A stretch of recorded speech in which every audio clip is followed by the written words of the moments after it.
tous et bienvenue dans ce vlogmas numéro 12. Déjà, le temps passe tellement vite. J'ai fini le montage du vlog d'hier qui était vraiment pas intéressant pour vous. Clairement, il n'y avait rien. J'ai vlogué juste pour vloguer. Je le reconnais complètement. Je dis pas qu'aujourd'hui ce sera beaucoup mieux. Il va être bientôt 4 h. Il est 4 h moins 10. Et cet après-midi, j'ai commencé à travailler et j'ai même bien avancé sur la couverture d'un polar que je peux pas vous montrer maintenant. Ce n'est pas le mien de polar en tout cas. Mais c'est un polar qui devrait sortir. Le mien est en retard. Oui. Je n'ai pas eu la possibilité de le finir dans les temps. Je ne connais pas sa nouvelle date de sortie. Mais voilà. En tout cas, là, j'ai travaillé sur la couverture d'un polar qui devrait sortir en février, si tout va bien, fin février. Mais vous verrez ça sur les réseaux sociaux du groupe Dolce.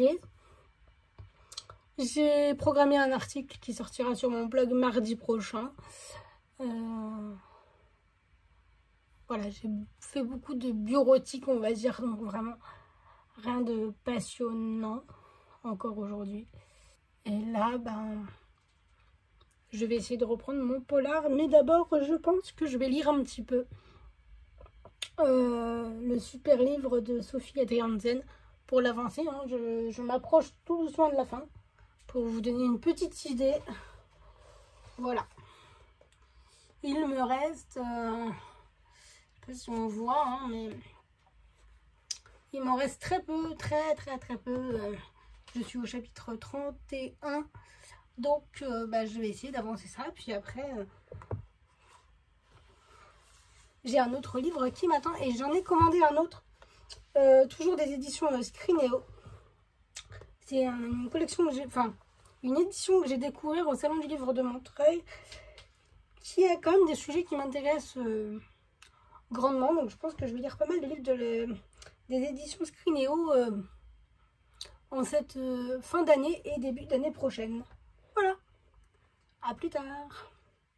Il est maintenant 21 h et depuis le milieu d'après-midi où je vous ai repris en vlog, j'ai eu le temps de finir le livre de Sophie Adriaanzen que je m'étais fait dédicacer au Salon du Livre de Montreuil en début de ce mois, le 3 décembre dernier. Depuis, j'ai eu le temps de finir son livre que j'ai adoré, qui m'a tenu en haleine tout du long. Très bon livre pour découvrir les coulisses de l'édition. Je me suis reconnue moi-même à mon petit niveau dans le personnage d'Anne-Sophie, l'éditrice. Je me disais, tiens, ils sont à tel endroit. Moi, avec un autre auteur, j'en suis là. Tout ça. Donc, je trouve que pour les adolescents qui voudraient en savoir plus sur l'édition d'un livre, voudraient devenir éditeur ou auteur, c'est un très bon livre, même si c'est romancé.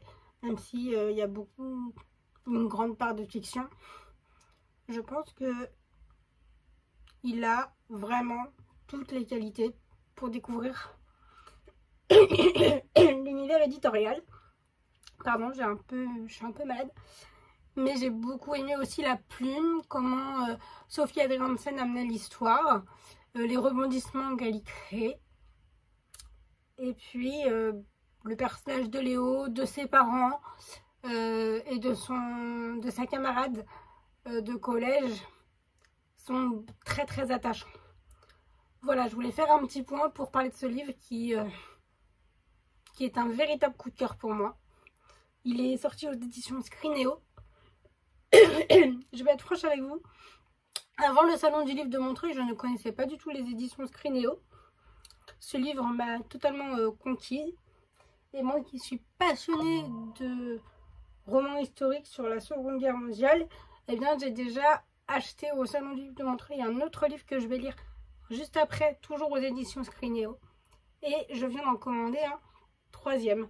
Donc je pense que je vais avoir un grand plaisir à suivre les aventures éditoriales des éditions Scrineo. Même si c'est pour les ados. Voilà, ça me replonge dans mon adolescence et ça fait toujours plaisir de découvrir des plumes comme Sophie Adrien Hansen, que j'aimerais bien avoir une interview, un de ces quatre, que ce soit sur Dolce Radio ou sur Dolce Magazine ou sur mon blog personnel. Voilà. Je vous dis à bientôt, enfin à demain dans un prochain vlog.